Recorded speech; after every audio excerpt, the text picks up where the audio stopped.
Welcome to Shukla study point. आप सभी का स्वागत है आपके अपने YouTube channel Shukla study point में। मैं शिवम शुक्ला आप सभी दोस्तों का हार्दिक स्वागत करता हूं।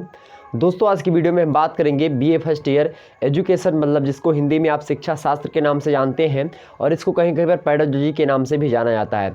तो बात करेंगे हम शिक्षा शास्त्र अर्थात एजुकेशन पेपर 1 के बारे में, जो कि बीए फर्स्ट ईयर से संबंध रखता होगा। और ध्यान रखेंगे आपके पेपर जो 1 है उसका नाम क्या है। पेपर 1 का नाम है शिक्षा के सिद्धांत, और शिक्षा के सिद्धांत को अंग्रेजी में हम क्या कहते हैं, प्रिंसिपल्स ऑफ एजुकेशन कहते हैं। समझ में आ रही बातें ना। तो ये अगर आपकी यूनिवर्सिटी में पेपर 1 या पेपर 2 में किसी में भी शिक्षा के सिद्धांत से रिलेटेड आपको पढ़ना है तो बड़े ही आसानी से इस वीडियो से आप लाभान्वित हो सकेंगे। मैं एक बात यहाँ पर और आपको बताना चाहता हूँ कि अगर मेरे प्यारे दोस्तों आप जो है बीए फर्स्ट ईयर में है या फिर कहीं पर भी हैं, अगर आपकी परीक्षा ऑब्जेक्टिव होनी है या फिर लिखित होनी है, दीर्घ उत्तरीय तिलक उत्तरीय या इसी टाइप से आपका जो है और भी जो टाइप्स जो होते हैं, किसी भी टाइप की आपकी परीक्षा हो, किसी भी पैटर्न की परीक्षा हो, अगर इन 14 इंपॉर्टेंट टॉपिक्स को आपने जो है ध्यान से पढ़ लिया, 2 से 3 बार इसको पढ़ लिया, बड़े ही आसानी से मेरे प्यारे दोस्तों आप लगभग 80% नंबर ला सकते हैं। उसमें कोई संशय की बात नहीं है। यह बात आप ध्यान रखेंगे। आपको करना क्या होगा, इन सभी से संबंधित जो प्रश्न है उनको एक बार रिकॉल करना होगा, उसको देखना होगा। ऑब्जेक्टिव वालों के लिए थोड़ा यहाँ पर टफ होगा, क्योंकि ऑब्जेक्टिव वालों के लिए 100 प्रश्नों को जो है एक प्रकार से देखना होगा और कहीं ना कहीं पे यहीं से प्रश्न पूछे जाएंगे। ऐसे 14 जो टॉपिक हमने लिखा है, इन्हीं में से अगर मैं कैटेगराइज करना चाहूँ तो अभी बता दूंगा कितने प्रश्न कहाँ से किस टॉपिक से पूछे जाते हैं। उसमें भी इस 14 में भी आप इंपॉर्टेंट छांट सकते हैं, कौन इंपॉर्टेंट है कौन उतना इंपॉर्टेंट नहीं है, यह बात भी ध्यान रखेंगे। तो 14 इंपॉर्टेंट टॉपिक्स जो कि बहुप्रतीक्षित था, लगातार आपके एसएमएस वगैरह आ रहे थे कि सर शिक्षा शास्त्र बीए फर्स्ट ईयर का पढ़ाइए आप। और अगर आपके ज़्यादा लाइक्स और कमेंट्स आ जाते हैं इस वीडियो के माध्यम से तो मैं मेरे प्यारे दोस्तों इसी यूट्यूब चैनल पर शुक्ला स्टडी पॉइंट पर आपके सिलेबस को भी करवाने का प्रयास करूंगा। जितने भी टॉपिक्स आपके दिए हुए हैं यहाँ पर, इन सभी को करवाने का प्रयास करूंगा एक एक करके। तो ध्यान रखेंगे। तो बस आपको करना क्या है, इस वीडियो को दबा के शेयर करना और खूब ठहाके के साथ लाइक यहाँ पर देना है। वैसे आप लोग दे देते हैं, मुझे कहने की आवश्यकता नहीं होती है। आप लोग इतने जो है प्यारे स्टूडेंट्स हैं, मेरे प्यारे जो है एक प्रकार से स्टूडेंट्स क्या मेरे भाई हैं और मेरे दोस्त हैं। लगातार मैं बोलता हूँ, आप लोग कमेंट आते हैं कि मेरे प्यारे दोस्तों मेरे प्यारे दोस्तों, तो आप प्यारे ही दोस्त हैं।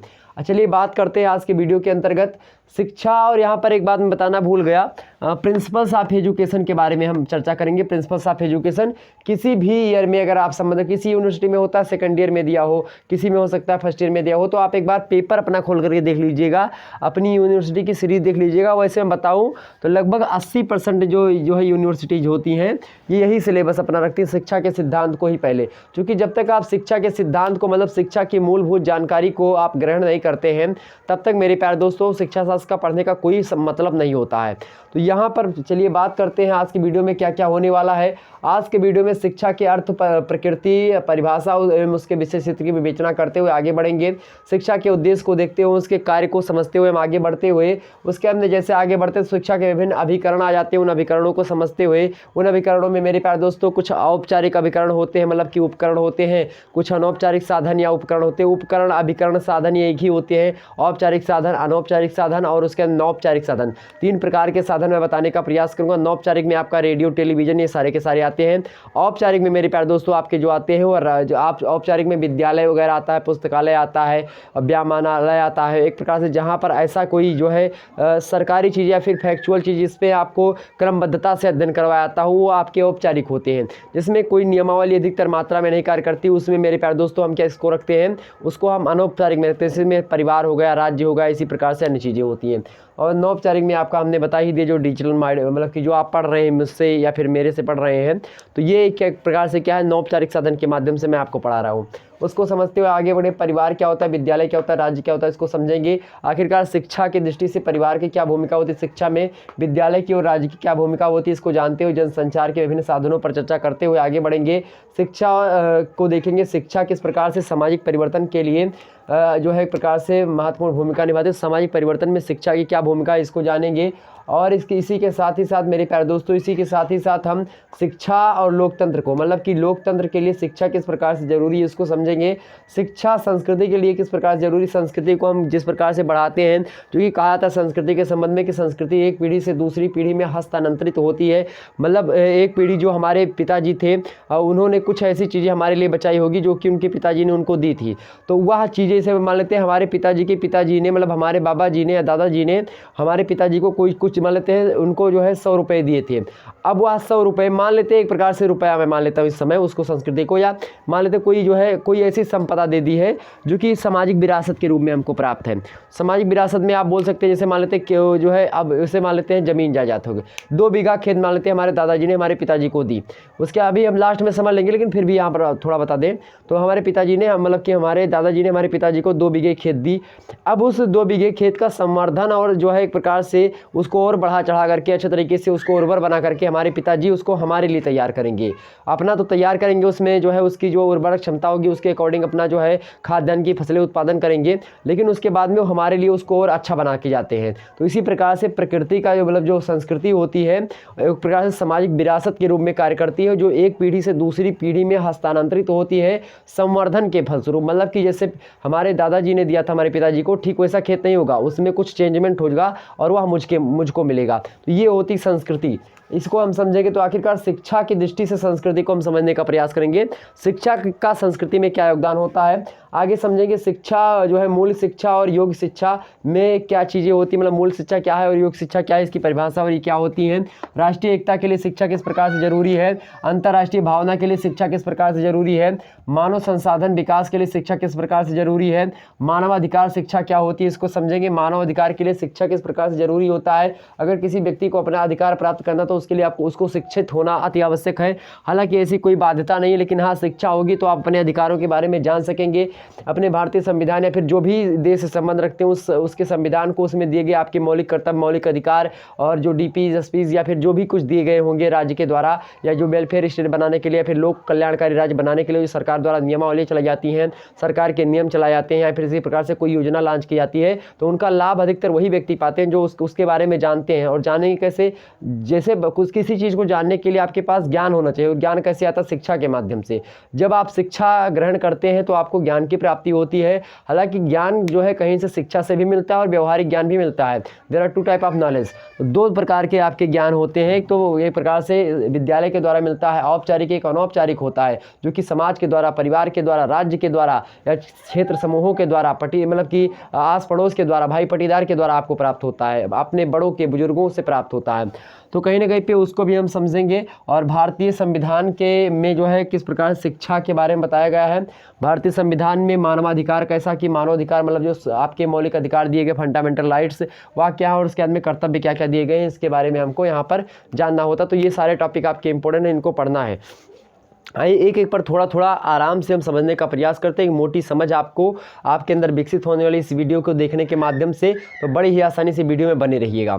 ओके, वीडियो को लास्ट तक देखिएगा मेरे प्यारे दोस्तों, क्योंकि ध्यान रखेंगे जो शिक्षा होती है एक प्रकार से, या एक बात यहाँ पर मैं एक श्लोक बोलना चाहता हूँ, अलसस्य कुतो विद्या, आविद्यस्य कुतो धनम, आधनस्य कुतो मित्रम और आमित्रस्य कुतो सुखम। मेरे प्यारे दोस्तों, अगर आपके पास आलस्य है तो आपको विद्या प्राप्त नहीं हो सकती।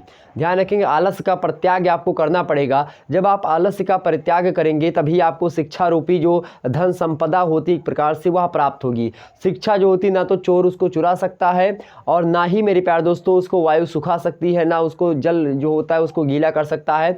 जिस प्रकार से आप आत्मा अजर अमर और अविनाशी होती, नैनम छिदन शस्त्राणि नैनम दहति पावका न चैनम के लिए दयंती आप नासो से तुम्हारता, ठीक उसी प्रकार से जो आपकी शिक्षा होती है उसमें ना तो आपके भाई आपसे बांट सकते हैं, शिक्षा को बंटवारा कर सकते हैं, ना ही यह आपके जो है माइंड से कोई चुरा सकता, निकाल सकता, चाहे जितना बड़ा जो है भूप क्यों ना हो, लेकिन आपके दिमाग से आपकी जो शिक्षा रूपी जो है संपदा है उसको कोई नहीं ले जा सकता। तो ध्यान रखेंगे, शिक्षा जो होती है एक प्रकार से आलस्य का परित्याग करने के फलस्वरूप ही प्राप्त होती है। तो अगर आपके अंदर आलस्य है तो आपको शिक्षा नहीं होती है। इसीलिए श्लोक आ गया आलस्य कुतो विद्या, मतलब आलस्य से विद्या, मतलब आलस्य है तो विद्या कहाँ, तो और विद्या नहीं तो क्या होता है, विद्या नहीं तो आपके पास क्या नहीं होगा, विद्या नहीं होगा। तो मेरे प्यारे दोस्तों, आलस्य से कुतो विद्या, आविद्या कुतो धर्म। और जब आपके पास आलस्य है तो विद्या नहीं, विद्या नहीं तो धन नहीं, धन नहीं तो मेरे प्यारे दोस्तों मित्र नहीं बनेंगे, और जब आपके मित्र नहीं बनेंगे तो आपको सुख की अनुभूति नहीं होगी। कहीं ना कहीं पे कहने का आशय यह था। मित्र कई होते हैं, अब आप उसमें आप समझ सकते हैं किस मित्र की मैं बात कर रहा हूँ, किसका जो है भाव पक्ष मेरा क्या है, आप उसको समझ सकते हैं। आगे समझते हैं, वरना बोलना उचित ना होगा उतना, लेकिन हाँ उसको समझ जाइए आप लोग ज़्यादा। चले, तो यहाँ पर जो है आलस से आपको परित्याग करके इस वीडियो को पूरे लास्ट तक देखना है, बड़े ही मन से देखने का प्रयास करेंगे। शिक्षा साथ जब भी पढ़ें तो आपको आलस का परित्याग करके ही पढ़ना है। जब भी पढ़ने बैठे आप लोग क्या करेंगे, पहले आराम से जो जा करके स्नान ध्यान या फिर पैर हाथ मुंह धुल करके आसानी से बैठेंगे, रीढ़ की हड्डी को सीधे करके बैठेंगे। ये सब तरीके होते हैं पढ़ने के, ताकि आपको नींद ना आए। और नींद आने की समस्या क्या होती, क्यों नींद आती है, क्यों आखिरकार पढ़ते समय ही आलस लगती है। जब आप पढ़ने बैठते हैं तभी नींद आती है, चाहे फ़ोन से पढ़ें और चाहे जो है किताब से पढ़ें, आपको उसी समय नींद क्यों नहीं आती। जब आप मूवी देख रहे होते तब नींद नहीं आती आपको, लेकिन जब मोबाइल में जो है आप कोई लेक्चर देख रहे होते हैं या पढ़ रहे होते हैं बुक से, तभी आपको नींद आती है। ये सारे के सारे फैक्टर को भी समझाने का प्रयास करूँगा। मनोविज्ञान में इन सारी चीज़ों का तथ्य मिला है हमको। आगे समझते हैं हम। चले शुरू करते हैं आपका पहला लेक्चर। यहाँ पर मतलब कि पहला टॉपिक जो है, पहला टॉपिक है शिक्षा। शिक्षा, जब भी आप किसी भी विषय वस्तु को पढ़ते हैं, हमने शुरुआत में बताया उस विषय वस्तु के इतिहास के बारे में, उस विषय वस्तु के जो है प्रकार से बायोग्राफी, ऑटोबायोग्राफी, उसके जो है तमाम प्रकार के कारण, उसके बारे में आपको विस्तार से जानना अति आवश्यक होता है। सबसे पहले आपको यहाँ पर जानना होगा कि शिक्षा क्या होती है। तो हमने आपको बताई शिक्षा एक अमूल्य संपदा होती है, जो कि व्यक्ति के जो है प्रकार से शुरुआती दौर में जब व्यक्ति जन्म लेता है तो उसके पास शिक्षा नाम की कोई विषय वस्तु नहीं होती, कोई धन संपदा नहीं होती। शिक्षा जो होता है मानव अर्जित भाग होता है। तो एक प्रकार से शिक्षा जो होती है अर्जित परिस्थिति के स्वरूप होती है। अर्जित परिस्थिति के तदुपरांत हमको क्या मिलता है, शिक्षा मिलती है। और शिक्षा के द्वारा ही हमको क्या प्राप्त होता है, ज्ञान प्राप्त होता है। और ज्ञान के माध्यम से हम अपनी समस्त समस्याओं का समाधान करते हैं। आपके जीवन में क्या समस्याएं हैं, उन जीवन के समस्याओं का समाधान कहीं ना कहीं शिक्षा के माध्यम से ही किया जाता है। जब भी आपसे शिक्षा से क्वेश्चन पूछेगा, ऑब्जेक्टिव वालों आप सीधे प्रश्न पूछेगा कि इस शिक्षा की यह परिभाषा किसने दी है, शिक्षा के बारे में किसने कहा, शिक्षा शास्त्र के जनक कौन है, जो जॉन डीबी हैं। इसी प्रकार से आपसे प्रश्न पूछेगा। उसके लिए ऑब्जेक्टिव क्वेश्चंस की मैं 100 इंपॉर्टेंट टॉपिक की वीडियो बना दूंगा जल्द ही। आपके सामने 100 इंपॉर्टेंट टॉपिक की दोनों पेपर की वीडियो जल्द ही उपलब्ध करवा देंगे, उसको आप लोग देख लीजिएगा। हालांकि दो जो है 100 200 150 की जो है मतलब लगभग 1 घंटे की वीडियो हमने डाल दी है शिक्षा शास्त्र की, उसको देख लेंगे। वहाँ पर हमने 200 300 प्रश्नों को बताने का प्रयास किया है। फिर से एक बार मैं 100 प्रश्नों की टॉप 100 जो कि लगातार एग्जाम में बन रहे हैं उनके बारे में बता दूंगा आपको। ठीक, ध्यान रखें, उसके लिए चिंता करने की आवश्यकता नहीं, बस इन टॉपिक्स को आप लोग पढ़ लीजिएगा एक बार। उसके बाद में उस जो है 100 टॉप मॉडल पेपर को लगा लीजिएगा। उसके बाद में आप बड़े ही आसानी से पेपर में जाइएगा, बड़े ही आसानी से आपको अच्छे तरीके से सारे के सारे प्रश्न यहीं से मिल जाएंगे। चलिए, तो शिक्षा जो होती है एक प्रकार से हमने आपको बता ही दी शिक्षा क्या होती है। शिक्षा जो होती है एक सामाजिकरण की प्रक्रिया के द्वारा बच्चे को प्राप्त होती है, व्यक्ति को प्राप्त होती है। What do you mean socialization, समाजीकरण की प्रक्रिया क्या होती है। सर जी आपने बता दिया, ये कठिन शब्दावली हमारे समझ में नहीं आ रही, आप लोगों का ऐसा कथन होगा। तो मेरे प्यारे दोस्त, समाजीकरण की प्रक्रिया वह प्रक्रिया होती है जिस प्रक्रिया के तहत व्यक्ति क्या होता है, एक जैविकीय प्राणी से, एक जो है प्राणी शास्त्रीय प्राणी से, एक प्रकार से पशुवत स्वरूपा जो व्यक्ति होता है वह मनुष्य स्वरूपा व्यक्ति प्राप्त बनता है, या फिर एक जैविकीय प्राणी से एक समाज शास्त्रीय प्राणी बनता है, एक शिक्षित प्राणी बनता है। वह प्रक्रिया होती है, उस प्रक्रिया कहते हैं, उसका नाम होता है समाजीकरण, मतलब सोशलाइजेशन जिसको अंग्रेजी में कहते हैं। मान लेते जब बच्चा जन्म लेता तो उसको कुछ नहीं पता होता कि आखिरकार क्या करना क्या नहीं करता। जो है जो जन्म लेते समय बच्चा क्या होता है, एक प्रकार से पशु के समान होता है। और इसीलिए वेदों में कहा गया कि बिना पढ़ा नर पशु कहावत, तुलसीदास जी ने कहा है कि बिना पढ़ा नर पशु कहावत। इसी प्रकार से जो है पुराणों में विभिन्न बातों की पुष्टि मिलती है। तो कहीं ना कहीं पे आपको शिक्षा जो होती है आपको शुरुआती दौर में आपके मतलब परिवार के द्वारा मिलती है। अनौपचारिक रूप से शिक्षा आपको शुरुआती दौर में मिलती है। तो शुरुआती दौर में आपसे पूछे आपको कैसी शिक्षा मिलती है, तो अनौपचारिक शिक्षा मिलती है आपको शुरुआती दौर में। उसके बाद में जैसे जैसे आपका जो है आयु बढ़ती जाती है, धीरे धीरे आपको जो है समाज के द्वारा जो सामाजिक मापदंड है, सामाजिक मूल्य है, सामाजिक नियमावलियाँ हैं, समाज में जो कृत्य जो है मतलब जो कर्म है, कौन वैध है कौन अवैध है, उन सभी के बारे में जानना एक प्रकार से क्या होता है, यह भी सामाजिक प्रक्रिया का ही एक भाग होता है। और धीरे धीरे व्यक्ति के अंतर्गत ज्ञान का संचार होता है। धीरे धीरे व्यक्ति लोगों में अंतर स्पष्ट करना, लोगों को पहचानना, कौन क्या अच्छा है क्या बुरा है, कौन सांप हो क्या सांप है क्या लाठी। एक बच्चे अगर मैं छोटा बच्चा हो तो उसको सांप दीजिए, बिच्छी मतलब कि बिच्छू दीजिए, या फिर इसी प्रकार से कोई भी उसको कीड़ा मकोड़ा दे दीजिए तो समझेगा मतलब कि एक प्रकार से ये क्या, मतलब उसको पता नहीं कि हाँ सांप काटता है, इसके अंदर विष होता है। तो उसका मतलब क्या, चाहे सांप पकड़ाओ चाहे लाठी पकड़ाओ।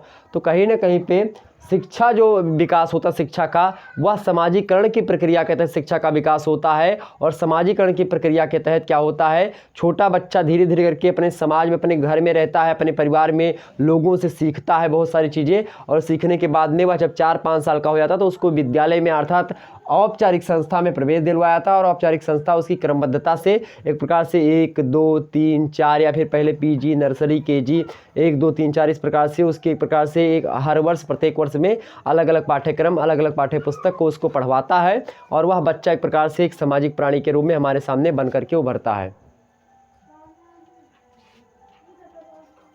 ओके,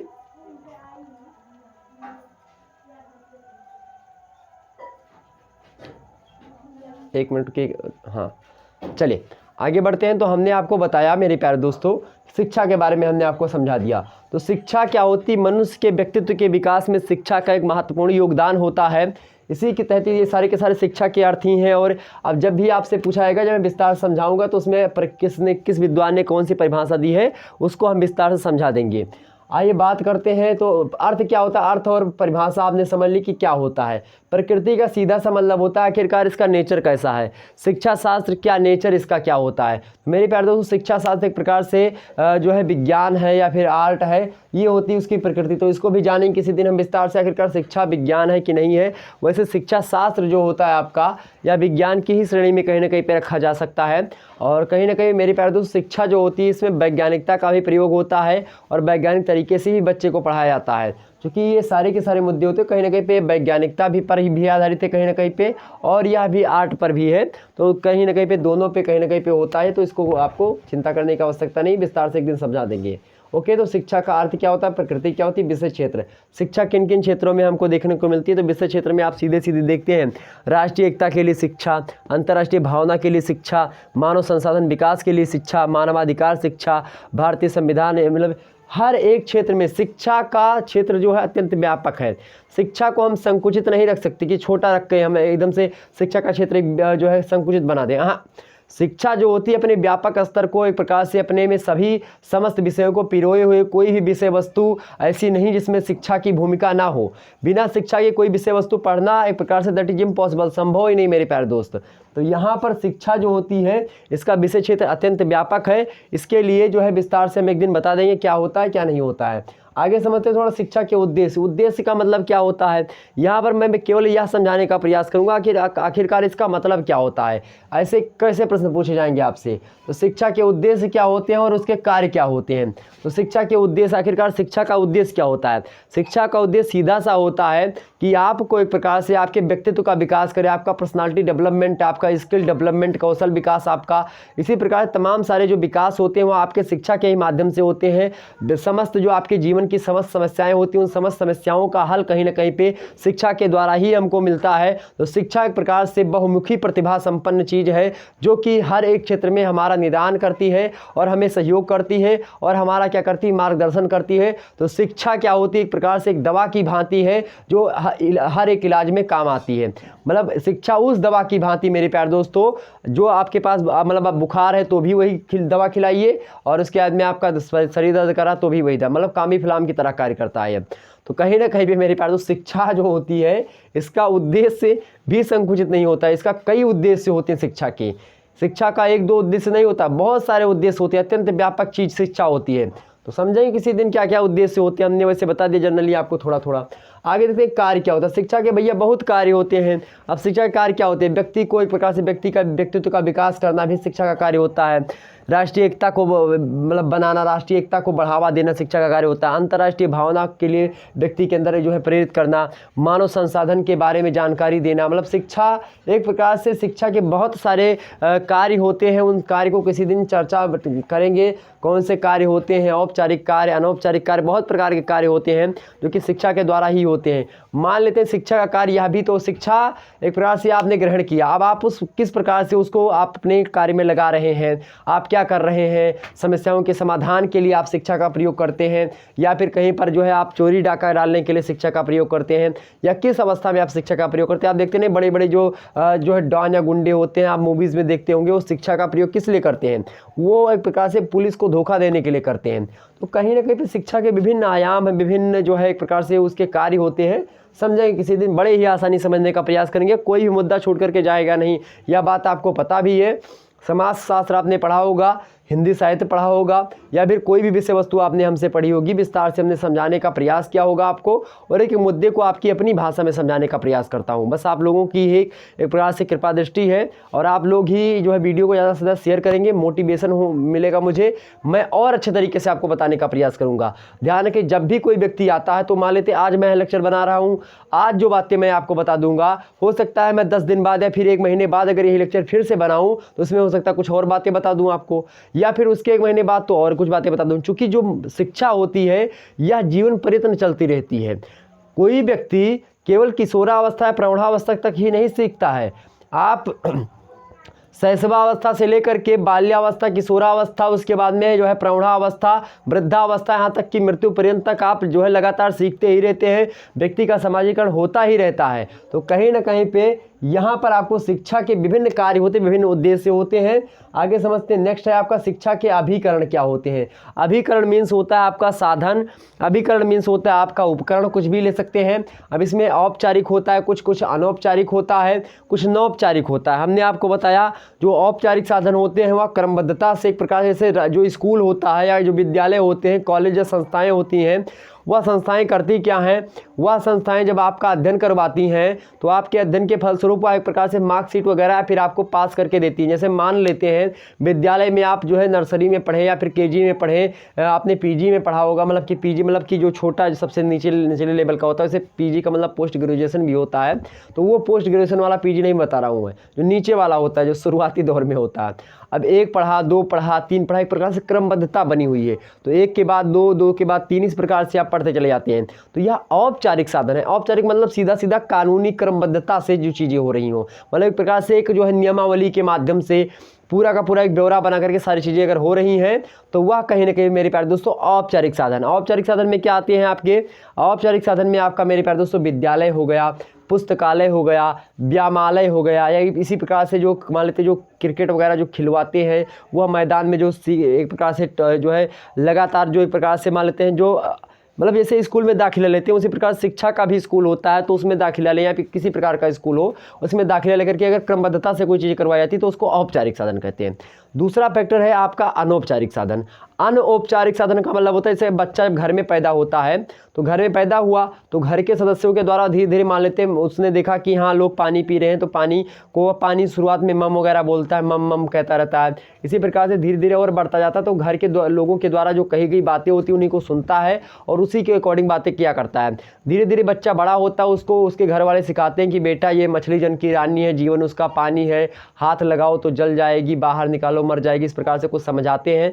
और कहीं ना कहीं पे और भी चीज़ें होती है मेरे प्यारे दोस्तों, जो है twinkle twinkle little star, how I wonder what you are, इस प्रकार से उसको सिखाते हैं। और जब भी बच्चा कहीं पर मिलता है पार्टीज़ वगैरह में, मान लेते हैं कि आपने अपने बच्चे को सिखा दिया कि जो है twinkle twinkle little star, how I wonder what you are, आपने उसको सिखा दिया। अब जब भी जो है आंटी के साथ बच्चा जाएगा, एक मान लेते हैं स्त्री जी हैं, मतलब एक जो है स्त्री हैं और उसके बच्चे अपने बच्चे को यार कविता सिखा देती है।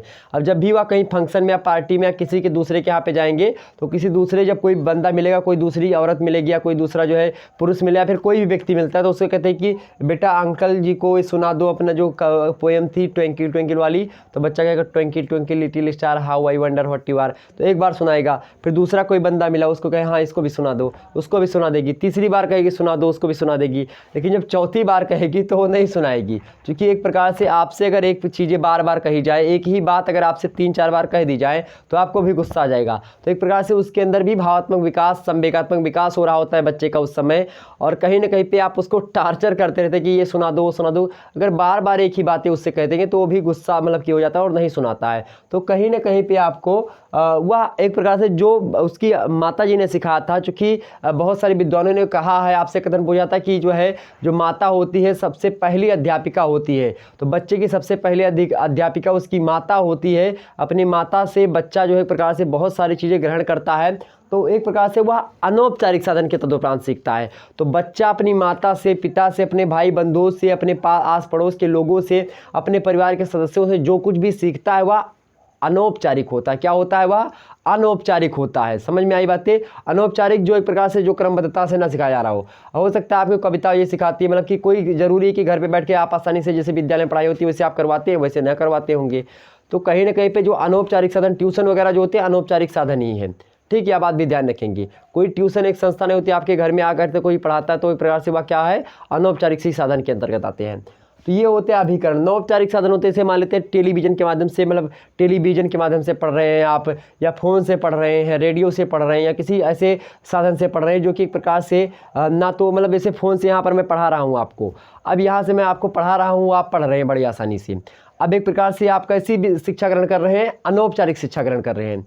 क्या मैं एक प्रकार से विधिवत रूप से एक प्रकार से सरकारी संस्था के द्वारा मैं आपको पढ़ा रहा हूँ? नहीं पढ़ा रहा हूँ ना। एक यूट्यूब चैनल है, यूट्यूब चैनल क्या सरकारी भारत सरकार के द्वारा मान्यता प्राप्त है कि हाँ इस पर जो है शुक्ला एडी पॉइंट का पूरा ब्यौरा बना हुआ नहीं है ना। तो एक प्रकार से मेरे प्यारे दोस्तों, या जो मैं पढ़ा रहा हूँ या अनौपचारिक रूप से आप जो है नौपचारिक रूप से आप इसको ग्रहण कर रहे हैं। किस प्रकार से? नौपचारिक किया है। तो रेडियो ये सारी चीज़ें क्या है? आपका नौपचारिक है। समझ में आ रही बातें? आगे समझते। तो ये होते हैं अभिकरण। समझे, किसी दिन आपसे पूछेगा कि शिक्षा के अभिकरण को बताते हुए, मतलब शिक्षा के विभिन्न आप उपकरणों को बताते हुए औपचारिक, अनौपचारिक और नौपचारिक जो है उपकरणों की व्याख्या कीजिए। इस प्रकार से प्रश्न पूछेगा। ऑब्जेक्टिव वालों भी इसी प्रकार से प्रश्न पूछेगा, इसको पढ़ लीजिएगा, बड़े आसानी सारे मुद्दे क्लियर हो जाएंगे। अगला है परिवार। परिवार का अर्थ परिभाषा विषय क्षेत्र, आपसे मतलब विषय क्षेत्र नहीं होता परिवार में, विषय वस्तु का विषय क्षेत्र होता है। तो परिवार क्या होता है? परिवार के बारे में आप, चूंकि परिवार का योगदान क्या होता है, यहाँ पर परिवार समाज शास्त्रीय परिप्रेक्ष्य में नहीं पढ़ना है, यहाँ पर परिवार जो है शिक्षा शास्त्रीय परिवेश में पढ़ना है आपको। यहाँ पर परिवेश शिक्षा की दृष्टि से पढ़ना है। आखिरकार परिवार के द्वारा शिक्षा में क्या योगदान दिया जा रहा है, शिक्षा के विकास में परिवार का क्या योगदान है, इसके बारे में यहाँ पर हमको पढ़ना है। तो कहीं ना कहीं पे शिक्षा के द्वारा, मतलब कि परिवार के द्वारा शिक्षा में विकास कैसे होता है, शिक्षा कैसे डेवलप होती है, या शिक्षा के द्वारा परिवार पर क्या प्रभाव पड़ता है, परिवार के द्वारा शिक्षा पर, दोनों को एक दूसरे से लिंक करके हम पढ़ेंगे। क्योंकि जो परिवार है मेरे प्यारे दोस्तों, या शिक्षा का एक प्रकार से अभिकरण होता है, जो कि कैसा अभिकरण होता है? परिवार अनौपचारिक अभिकरण होता है। विद्यालय कैसा होता है? आपका औपचारिक अभिकरण होता है। आपका राज्य कैसा होता है? अनौपचारिक अभिकरण होता है। आपसे एग्जाम में ऑब्जेक्टिव वालों पूछेगा परिवार शिक्षा का कैसा जो है उपकरण है, या फिर जो है आपसे पूछेगा अभिकरण है, तो आप सीधे बताएंगे जो विद्यालय होता है, या कॉलेज होता है, या इसी प्रकार से कोई अन्य संस्था जो कि क्रमबद्धता से आपकी जो है पढ़ाई करवाती हो या एक मार्कशीट वगैरह देती हो, वह एक प्रकार से क्या होती है मेरे प्यारे दोस्तों? वह औपचारिक होगी, जिसमें विद्यालय आपका शामिल है। आपसे पूछे परिवार क्या होता है, तो परिवार अनौपचारिक है। राज्य कैसा? अनौपचारिक है। यह बात भी ध्यान रखेंगे। ये राज्य कहीं ना कहीं पे इसके द्वारा भी आप जो है मुख्य रूप से शिक्षा नहीं ग्रहण कर सकते, क्योंकि राज्य के द्वारा कोई पर्टिकुलर आपको शिक्षा नहीं ग्रहण करवाई जाती है। ऐसे मान लेते हैं अभ्युदय योजना आई योगी बाबा की, तो उसमें मेरे प्यारे दोस्तों राज्य की योजना है। अब राज्य की योजना के तहत क्या आप सोच सकते हैं कि आपको पूरे की पूरी डिग्री या फिर इसी प्रकार से तमाम सारी चीज़ें होंगी, उसमें आपको सीधे सीधे कोचिंग पढ़ाई जाएगी विस्तार से। तो ये चीज़ें होती, तो राज्य भी कहीं ना कहीं पे आपका अनौपचारिक साधन ही, यह बात भी आप ध्यान रखेंगे। ओके, आगे समझते हैं। अगला है जनसंचार के साधन क्या होते हैं। विद्यालय क्या होता है, परिवार क्या होता है, राज्य क्या होता है, इसके बारे में थोड़ी मोटी समझ आपको होनी चाहिए।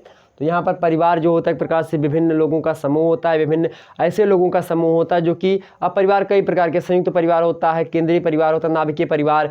परिवार कहने कहीं पे कुछ लोग कहते हैं कि जो है पति पत्नी और उनके अविवाहित बच्चों से ही परिवार का निर्माण हो जाता है, या एक से दो व्यक्ति रहें तो उसको भी हम परिवार कह सकते हैं। इस प्रकार से परिवार होता है। विद्यालय होता है, विद्यालय एक संस्था होती है जिसके द्वारा हमको क्या करवाया जाता है, हमारे जो व्यक्तित्व का जो विकास होता है परिवार उस विद्यालय के माध्यम से होता है। हमारे जो सिलेबस होते हैं, पाठ्यक्रम होते हैं, पाठ्य पुस्तकें होती हैं, हमारे जीवन की जो समस्त समस्याएं होती हैं, उन समस्याओं को अगर हमको हल करना है तो हमको विद्यालय जाना पड़ता है। और विद्यालय के अनुसार जो ज्ञान अध्ययन होता है, मतलब कि जो विद्या अध्ययन होता है उसको करके हम ज्ञान अर्जन करते हैं। ज्ञान अर्जन के तदुपरांत हम उस समस्याओं का समाधान करते हैं, जो कि आखिरकार हमारे समाज की दृष्टि से हम पर जो एक प्रकार से जो है खतरा, मतलब कि घातक है या खतरा के रूप में आ रही हैं।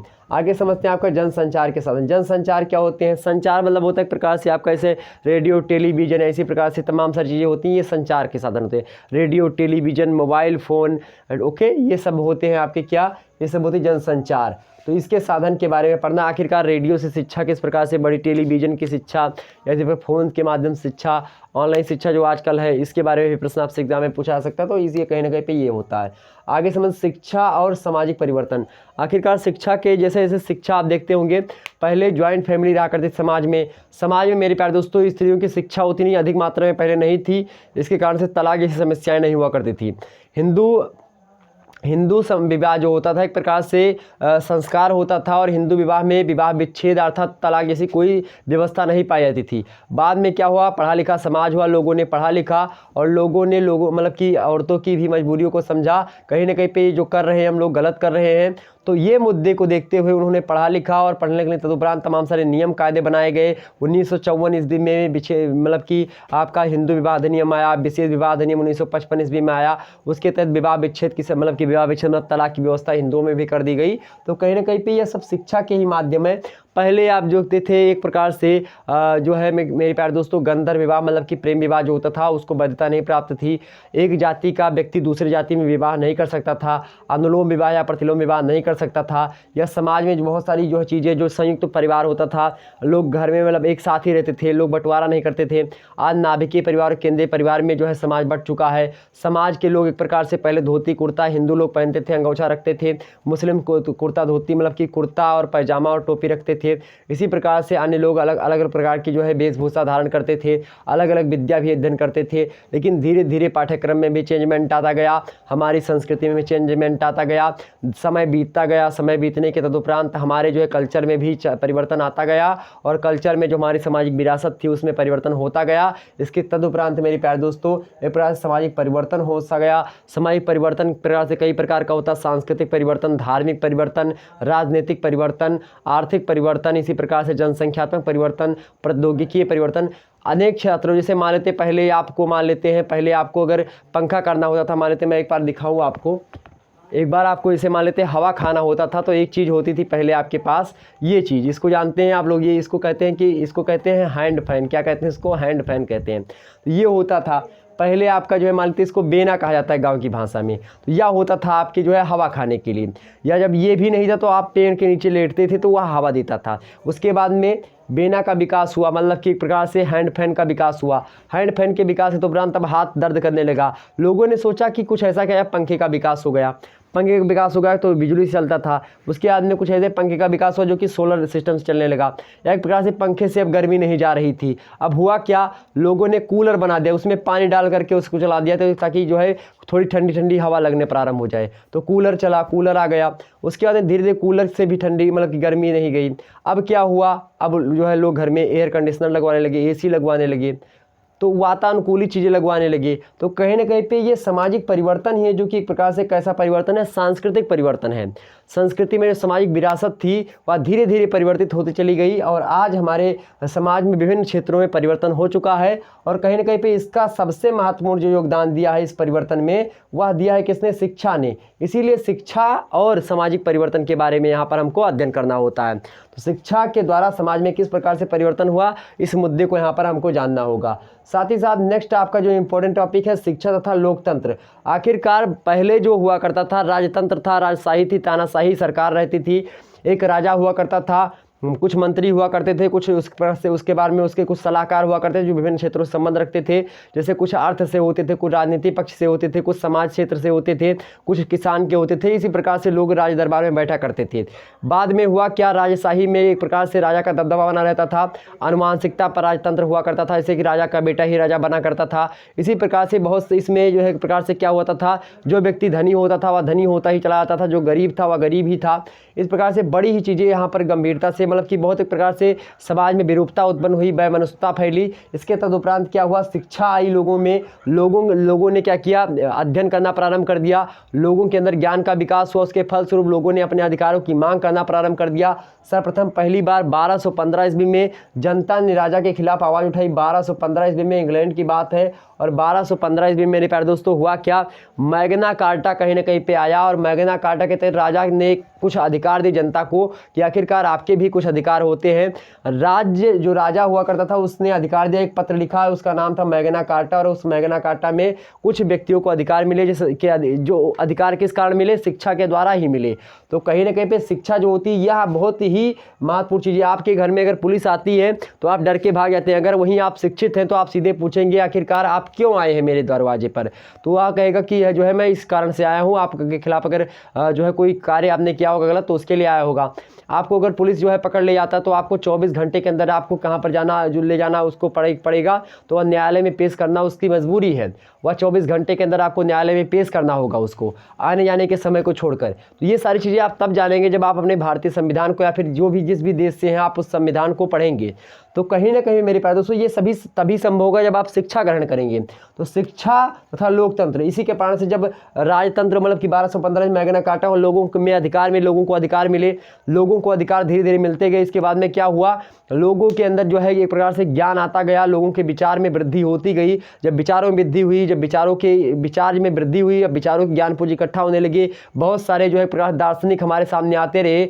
दार्शनिक जब आते रहे उनके दार्शनिक के विचारों को लोगों ने पढ़ा, पढ़ने के बाद में लोगों के अंदर हाँ हुआ कि सबको समान अधिकार मिलना चाहिए, सभी भाई है, वसुधैव कुटुंबकम की भावना आपके समक्ष आई। इसके प्रकार तमाम प्रकार की चीज़ें हुई जिसके माध्यम से क्या हो, शिक्षित समाज का विकास हुआ, शिक्षा का विकास हुआ। उसके फलस्वरूप लोगों के अंदर क्या हुआ कि एक ऐसी सरकार होनी चाहिए जो कि जनता के द्वारा बनाई, मतलब कि हम लोग चुने और हर एक मतलब 5 साल या 6 साल जिस भी मतलब कि जो हमारे द्वारा चुनी जाए और हमारे द्वारा ही गिराई जाए। इस प्रकार से कोई ऐसी सरकार का मतलब कि एक ऐसी जो है राजशाही या एक प्रकार से ऐसे व्यवस्था का जो है जन्म दिया शिक्षा ने, जिस व्यवस्था का नाम आपका लोकतंत्र, जिसको कहते हैं आप डेमोक्रेसी, क्या कहते हैं इसको, डेमोक्रेसी कहते हैं, लोकतंत्र या जनतंत्र। जनता के द्वारा जनता के लिए शासन ही लोकतंत्र कहलाता है। अब्राहम लिंकन ने यह बात कही थी। तो कहीं ना कहीं पे लोकतंत्र को जो बढ़ावा मिला है शिक्षा के द्वारा मिला है। तो शिक्षा ने किस प्रकार से लोकतंत्र को बढ़ावा दिया। आज जो आप धरना प्रदर्शन करते हैं, आज जो आप इधर उधर बोलते हैं, या आप जो इस समय किसी भी सरकार के खिलाफ इंडिया में रह करके बोल सकते हैं, अगर ये बगल आप चाइना में चले जाइए, वहाँ जहाँ पर लोकतंत्र ना हो, वहाँ पर अगर ऐसे आप बोलेंगे तुरंत जो है आप पर गोली चलवा दी जाएगी या फिर इसी प्रकार से आपको आपका नामो निशान मिटा दिया जाएगा। तो कहीं ना कहीं पे मेरे प्यारे दोस्तों शिक्षा के द्वारा ही जो है कहीं ना कहीं पे आपके लोकतंत्र का विकास हुआ। और लोकतंत्र जो है एक प्रकार से लोगों ने एक प्रकार से इसको गलत भी कहा, लोकतंत्र की आलोचना भी हुई है लोकतंत्र की, लेकिन आलोचना से ज़्यादा इसकी अच्छाइयाँ हैं। ओके, तो ये संभव किसके द्वारा हो पाया, शिक्षा के द्वारा ही संभव हो पाया। दुनिया का सबसे बड़ा लोकतांत्रिक देश कौन सा है, भारत ही है, यह बात आप ध्यान रखेंगे। नेक्स्ट आपका इंपॉर्टेंट टॉपिक है शिक्षा एवं संस्कृति। कल्चर, संस्कृति को अंग्रेजी में कल्चर कहते हैं, कल्टूरा शब्द से बना है आपका कल्चर। शिक्षा किस प्रकार, शिक्षा के द्वारा, चूंकि शिक्षा के द्वारा ही जो सामाजिक विरासत जो है, मान लेते हैं हमारे समाज में क्या चीज़ें हो रही थी, हमारे समुदाय में हमारे पिताजी के पिता या उनके पिताजी ने क्या क्या चीज़ें कर रहे थे, उनके द्वारा उनको क्या बताएगा, उनके पिताजी को फिर मतलब कि उनके बच्चे को क्या बताएगा। इसी प्रकार से क्रम में अनुवांशिकता के हिसाब से लोगों में विकास की यात्रा चलती आती है। सामाजिक विरासत के रूप में एक व्यवस्था हमको प्राप्त होती है, एक प्रक्रिया प्राप्त होती है, एक कार्य करने की शैली प्राप्त होती है, एक ढंग प्राप्त होता है। उसी ढंग को, उसी सामाजिक विरासत को हम संस्कृति कहते हैं। और संस्कृति क्या होती है, मानव निर्मित एक प्रकार से भाग होती है, मनुष्य के द्वारा ही बनाई जाती है, लेकिन एक प्रकार से एक पीढ़ी से दूसरी पीढ़ी में हस्तांतरित होती है, संवर्धित होकर के हस्तांतरित होती है। आप मान लेते यह मार्कर मान लेते, पहले जब बना हमारे पिताजी के समय में ऐसा मार्कर था, उसके बाद में जब हमारे समय में हमने इसको कैप का विकास कर लिया, कैप लगा दिया, अब ऐसा मार्कर बनने लगा। इसी प्रकार से आप धीरे धीरे, जिस प्रकार से हमने आपको बेना का हैंड फैन का उदाहरण आपको समझा दिया था, ठीक उसी प्रकार से संस्कृति का विकास होता है, एक पीढ़ी से दूसरी पीढ़ी में यह विकास होता चला जाता है। यह बातें आपकी समझ में आ गई होंगी। आगे समझते थोड़ा सा, तो शिक्षा के द्वारा संस्कृति का विकास होता है। संस्कृति का हस्तांतरण तभी संभव है जब आपके पास शिक्षा हो सकता है आपके पास जो पहले शिक्षा नहीं थी तो उस समय का समाज को दूसरे प्रकार से था। धीरे धीरे शिक्षा का विकास होता गया, उसी प्रकार समाज भी बदलता गया। समाज में जो कार्य करने के नियम थे, नैतिक मूल्य थे, जो नैतिक मापदंड थे, उनमें चेंजमेंट होता गया। और जब चेंजमेंट होता गया तो कहीं ना कहीं पे वह संस्कृति ही है जो कि सामाजिक विरासत के रूप में हमको मिली हुई है। तो ये होती है आपकी शिक्षा। शिक्षा एक प्रकार से बहुआयामी है, बहुमुखी प्रतिभा संपन्न है, अलग अलग क्षेत्रों में शिक्षा का विशेष योगदान रहता है। तो यहाँ पर आपको शिक्षा पढ़ना अति आवश्यक होता है। शिक्षा एक प्रकार से व्यापक फॉर्म में होती है। आगे बढ़ते हैं। नेक्स्ट है आपका सबसे महत्वपूर्ण जो चीज़ है, मूल्य शिक्षा और योग शिक्षा क्या होती है। मूल्य क्या होता है?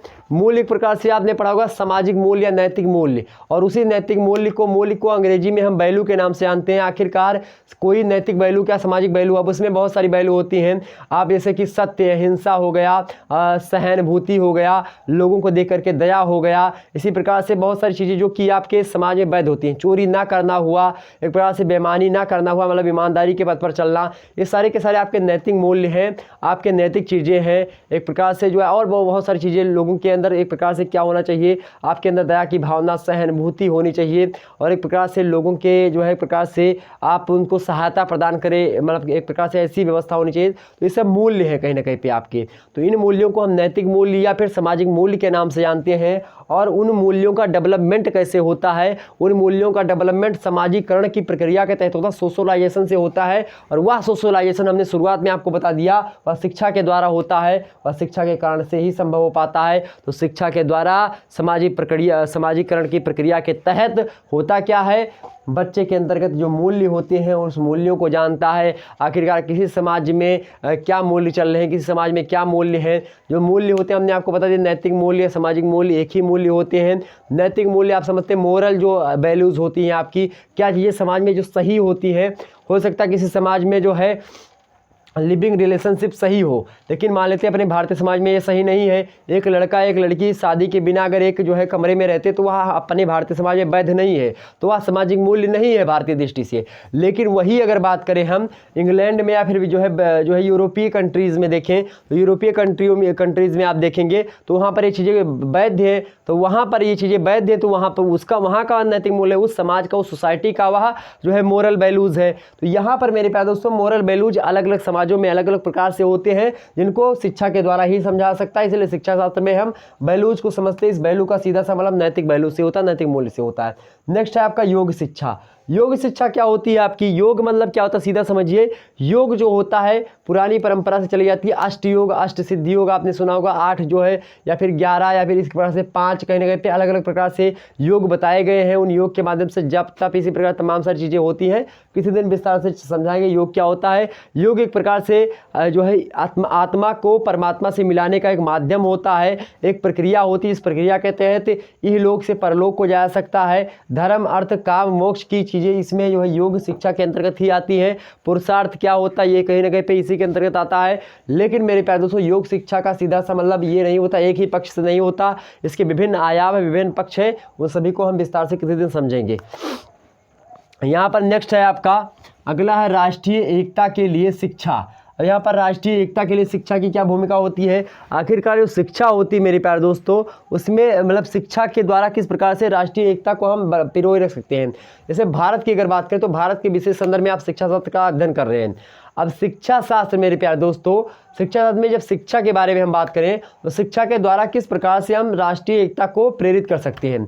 जब एक प्रकार से जब मान मिलते छायावाद का समय आप याद करिए, छायावाद, द्विवेदी युग, और उसी प्रकार से आप याद करिए प्रयोगवादी युग या प्रगतिवादी युग याद करिए।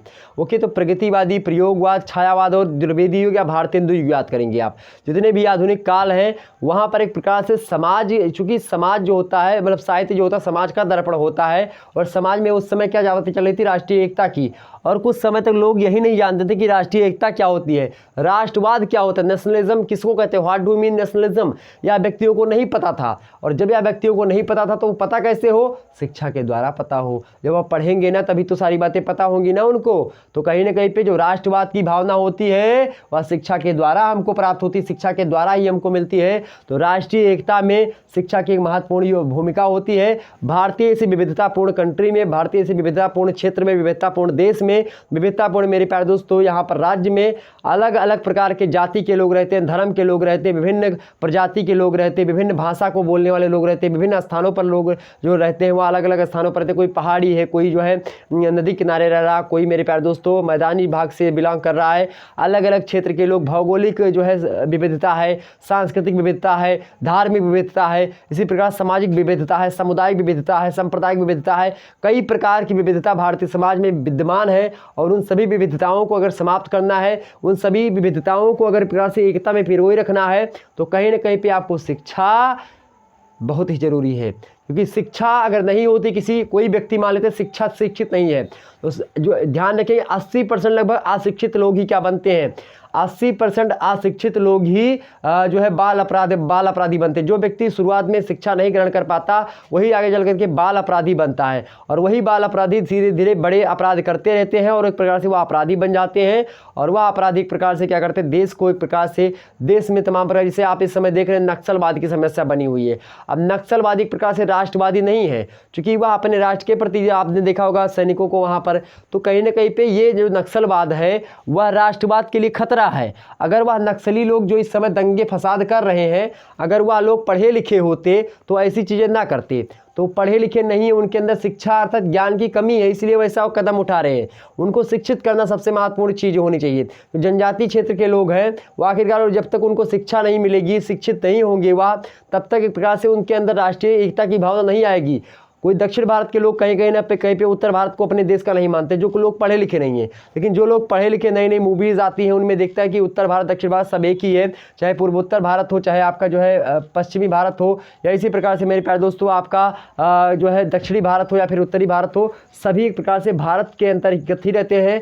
भारत की सीमा के अंतर्गत रहने वाला हर एक प्राणी भारतीय नागरिक होता है। इसीलिए भारत की जो नागरिकता है एक ही नागरिकता है, ना कि दोहरी नागरिकता है। तो भारत के केवल आप नागरिक हैं, ना कि असम के नागरिक हैं, मेघालय के नागरिक हैं, ना कि आप उत्तर प्रदेश के नागरिक हैं, मध्य प्रदेश के, बिहार के नागरिक हैं। आप नागरिक नहीं, बिहार के निवासी हैं, उत्तर प्रदेश के निवासी हैं, असम के निवासी हैं आप, छत्तीसगढ़ के निवासी, आंध्र प्रदेश के निवासी, तेलंगाना के निवासी हैं आप, तमिलनाडु के निवासी हैं, केरल के निवासी हैं, ना कि वहाँ के नागरिक हैं। ध्यान रखेंगे। तो राष्ट्रीय एकता को यहाँ पर बढ़ावा देना है तो शिक्षा को एक प्रकार से चरम सीमा तक हमको बढ़ाना होगा। शिक्षा के क्षेत्र में नवीन प्रयत्न करने होंगे, नवाचार लाना होगा, शिक्षा में नवीनता दिन प्रतिदिन लानी होगी, पाठ्यक्रम को चेंज करना पड़ेगा। पाठ्यक्रम में राष्ट्रीय एकता को एक प्रकार से बढ़ावा देने के लिए एक आध पाठ हमेशा शामिल करना चाहिए हर एक सिलेबस के अंतर्गत, कोई विषय वस्तु हो। तो ये सारी मुद्दे हो सकते हैं। तो कहीं ना कहीं राष्ट्रीय एकता के लिए शिक्षा का क्या योगदान है, इसको आपसे एग्जाम में प्रश्न पूछेगा, तो यहाँ पर आपको ये पढ़ लेना है। ओके, आगे थोड़ा समझिए। आगे अंतर्राष्ट्रीय भावना के लिए शिक्षा। अंतर्राष्ट्रीय भावना के लिए शिक्षा क्या होती है मेरे प्यारे दोस्तों, इसको थोड़ा समझेंगे।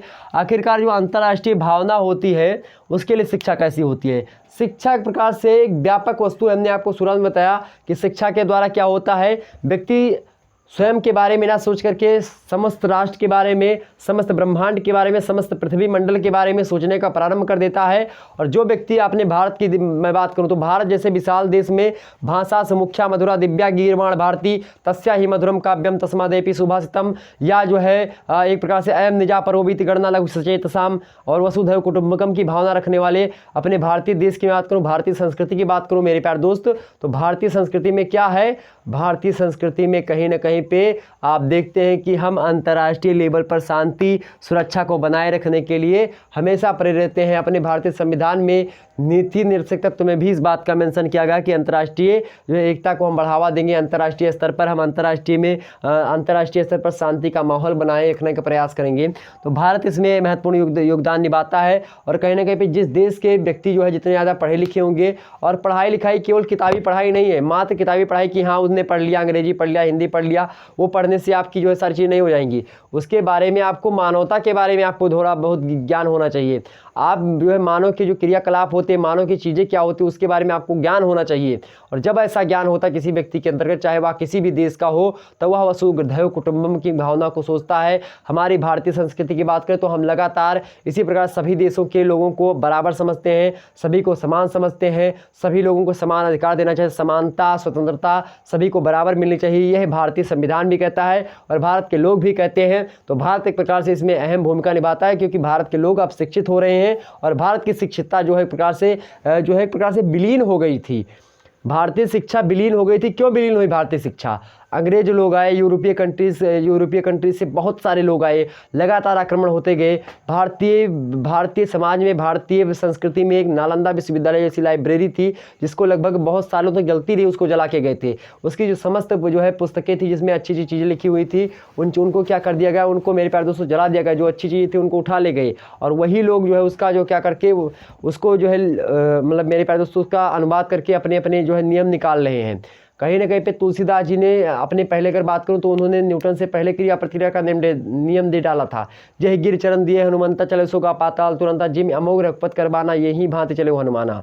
ठीक इस प्रकार से कि जिस पर्वत पर हनुमान जी अपना पैर रखते थे वह पाताल की ओर चला जाता था और अपना स्वयं एक जो है भगवान श्री रामचंद्र जी के बाण की भांति आगे बढ़ते थे। तो एक प्रकार से जैसे पर्वत को दाबा उन्होंने और उसकी प्रतिक्रिया लगी और तुरंत छलांग लगी, फिर कूद करके आगे बढ़े। चूंकि बंदर की जाति थे, वो उड़ना नहीं चाहते थे और एक प्रकार से उसको छलांग लगाते हुए जो है लंका नगरी तक पहुंचे थे। तो कहीं ना कहीं पे मेरे प्यारे दोस्तों यह जो विलीनता हमको प्राप्त हुई है या विलीन जो दशा हमको मिली है, वह मेरे प्यारे दोस्तों जो मिली है वह हमको इन्हीं लोगों के द्वारा मिली है जो आज अपने आप को बहुत अग्रणी मानते हैं और बहुत अपने आप को विद्वान समझते हैं। अगर मैं बताना चाहूँ, एक विद्वान थे जो एक विद्वान क्या बोल सकते हैं उनको, अपने यहाँ पर रह रहा था, लॉर्ड मैकाले उनका नाम था। लॉर्ड मैकाले जो थे उन्होंने क्या किया, शिक्षा नीति कहीं ना कहीं पे उसी की अभी भी हमारे देश में चल रही है। तो लॉर्ड मैकाले ने कहा था कि भारत की बात करें तो भारत और अरब, पूरे भारतीय समुदाय, भारत की जितने भी आरी पड़ोस के देश हैं उन सभी को मिला लिया जाए और जितने अरब समुदाय के देश हैं उनको सभी के देशों को मिला लिया जाए और उनके समस्त नॉलेज को इकट्ठा कर लिया जाए, इकट्ठा करके ज्ञान बना लिया जाए। तो भारत के समस्त नॉलेज और यूरोप के समस्त नॉलेज को मिला, मतलब कि अरब कंट्रीज के समस्त नॉलेज को हम मिला लें तो उसको हम अगर एक तरफ रखें और यूरोप की कंट्री में किसी भी देश में चले जाओ और किसी भी देश की जो है किसी भी लाइब्रेरी में पहुंच जाओ और उस लाइब्रेरी की कोई भी पुस्तक उठा लो और उस पुस्तक जो वह पुस्तक जो होगी मेरे प्यारे दोस्तों, वह पुस्तक कहीं ना कहीं पे इसके जो हमारे ज्ञान है सारा का सारा, उससे एक पुस्तक से ज़्यादा उसमें ज्ञान लिखा है। अब उनको यही नहीं पता था, उन्होंने पढ़ा नहीं था सही तरीके से, फर्जी में बातें बोल दी। अब लेकिन यहाँ पर जब जो है कोई शिक्षक ना इसको जो सही तरीके से आपको समझाने का प्रयास करता है और ना ही आप इस बात को समझते हैं, उसने ही जो है हम लोगों को 33% वाला पासिंग मार्क किया है कि आप 100 नंबर में से 33 नंबर ले आएंगे तो आपको पास कर दिया जाएगा। ये लॉर्ड मैकाले का ही चीज़ें हैं, क्योंकि वह जानता था कि जो भारतीय लोग होते हैं वह एक प्रकार से बेकार लोग हैं, मतलब कि उनको पढ़ना लिखना नहीं आता है। तो 100 में से अगर भारत का बच्चा था तो अगर 100 का पूर्णांक हुआ करता था तो उसको 33 नंबर पर ही पास कर दिया जाता था भारत वाले लोगों को। लेकिन जो इंग्लैंड के लोग होते थे उनको 66 नंबर पर पास किया जाता था। तो इंग्लैंड के बच्चों को, जो अंग्रेज के बच्चे होते थे उनको 66 नंबर पर पास किया जाता था और जो अपने यहाँ के बच्चे होते थे उनको 33 नंबर पर पास किया जाता था, चूँकि आधा कर दिया गया सीधे सीधे। ये कॉन्सेप्ट समझिए आप। ये था लॉर्ड मैकाले, वही की शिक्षा नीति लागू हो रही। मैं कह रहा हूँ लगातार शिक्षा नीति में परिवर्तन होना चाहिए। शिक्षा नीति आई है, नई शिक्षा नीति आई है, लेकिन कहीं ना कहीं पे इसको एक प्रकार से भारतीय परंपरा को आगे बढ़ाने के लिए, भारत को विश्व गुरु बनाना, तो एक अलग प्रकार की शिक्षा नीति यहाँ पर लागू करनी चाहिए और एक अलग प्रकार से भारत को आगे बढ़ाना चाहिए। ओके, तो यहाँ पर आप जब भी कॉपी लिखेंगे तो इन सभी बातों का मेंशन जरूर करिएगा, क्योंकि ये सारे के सारे फैक्टर ऐसे हैं जो कि कहीं किताबों में आपको नहीं मिलेंगे। ये अनुभव है, ये मेरे प्यारे दोस्तों आपको सार निचोड़ आपको ये मैं दे रहा हूँ, इसको आप ध्यान रखेंगे सभी बातों को। और लॉर्ड मैकाले की अगर शायद इस समय भारत की स्थिति को देखें आकर के, या भारत के शिक्षकों को उसी समय मान लें चाणक्य जैसे विद्वान पढ़े थे, विदुर जैसे विद्वान पढ़े थे, एक प्रकार से ऐसे विद्वान पढ़े हैं, भगवान श्री कृष्ण जैसे विद्वान थे, गीता पूरा का पूरा, आज गीता पर पूरा पता नहीं कितने उसके जो है अनुवाद किए जा चुके हैं। गीता एक प्रकार से दुनिया की एक प्रकार से टॉप 10 पुस्तकों में बताऊं तो टॉप 10 पुस्तकों में नंबर 1 पर आती है, यह बात आप ध्यान रखेंगे। हालांकि कोई उसको माने या ना माने, लेकिन अगर आप पढ़िएगा कभी तो उसको अवश्य मान लेंगे। गीता एक प्रकार से ऐसी पुस्तक है, यदा यदा ही धर्मस्य ग्लानिर्भवति भारत यत्र योगेश्वरा कृष्णो यत्र पार्थो धनुधरा तत्र श्री विजयभूति ध्रुवा नीति मतिर्महा अन्यंत चिंतित पारुपस्य सर्वविघ्नोपशान्तये। ठीक इस प्रकार से जो है गीता में सारी चीज़ें लिखी गई हैं। तो गीता का भी टाइम मिलेगा तो उसको पढ़िएगा। हालांकि यहाँ पर जो है, चलिए उस पर किसी दिन बात कर लेंगे इस मुद्दे पर, लॉर्ड मैकाले वाले मुद्दे पर, लेकिन चले यहाँ पर कहना ना उचित होगा, क्योंकि ऑनलाइन प्लेटफॉर्म है, ऑफलाइन में होता तो उसको विस्तार से आपको सारी बातों को समझा देता, क्या मुद्दा था, क्या कैसे होता है। चलिए, लेकिन तो हम लोग हमेशा अंतर्राष्ट्रीय भावना को, हम लोग एक प्रकार से मानवता वाले हैं, हम लोग दयालु हैं। एक प्रकार से हमारे अंदर क्या होती है, हम याददाश्त बहुत हो, याद और दया देखते हैं, ये दोनों एक दूसरे के संपूरक हैं। देखिए, याद जो है इसी का उल्टा दया होती है। जब हम किसी चीज़ पर दया करते हैं तो वही याद आने लगता है बार बार हमको। दया और याद एक प्रकार से क्या है, दोनों एक दूसरे के क्या है मेरे प्यारे दोस्तों, अपोजिट है। मतलब कि जो है क्या, कौन है मेरे प्यारे दोस्तों, जो है एक प्रकार से दोनों ये वाला क्या बोलते हैं इसको, एक दूसरे के क्या है व्युत्पत्ति, मतलब कि एक प्रकार से उल्टे हैं। ये मुद्दा होता है। तो अंतर्राष्ट्रीय भावना के लिए शिक्षा का योगदान होता है। तो ये शिक्षा क्या होती है, ये हमारे भारतीय संस्कृति की शिक्षा है, जो कि आज अंतर्राष्ट्रीय भावना के लिए हम लोग जागृत हैं, हर एक मुद्दे से लड़ना चाहते हैं। चाहे कोरोना का मुद्दा, हमने ही वैक्सीन सबसे पहले तैयार करी है। ओके, चाहे कोई भी मुद्दा हो। आगे बढ़ते हैं, मानव संसाधन विकास। मानव संसाधन विकास क्या होता है भैया, मानव संसाधन विकास के लिए शिक्षा। मानव के संसाधन मतलब मान लेते जो मानव के उपयोगी संसाधन होते हैं या मानव के जो मानव को एक प्रकार से उनकी आवश्यकताओं की पूर्ति के लिए संसाधन होते हैं, उनके विकास के लिए शिक्षा, उनके विकास में शिक्षा का कैसे योगदान होता है उसके बारे में समझना। जैसे मान लेते हैं कोई संसाधन है, उन संसाधन के विकास के लिए तमाम प्रकार की चीज़ें होती, तकनीकी का क्षेत्र का विकास हुआ या कोई क्षेत्र हो गया, तो उन क्षेत्र के विकास के लिए शिक्षा की भूमिका अत्यंत आवश्यक होती है। और जब शिक्षा की भूमिका अत्यंत आवश्यक होती है तो कहीं ना कहीं पे शिक्षा के द्वारा ही मानव के जो संसाधन होते हैं उनमें विकास हम कर सकते हैं। ये रही ये मोटी मोटी बातें यहाँ की। ओके, आगे थोड़ा समझते हैं। अगला आपका मानवाधिकार हेतु शिक्षा।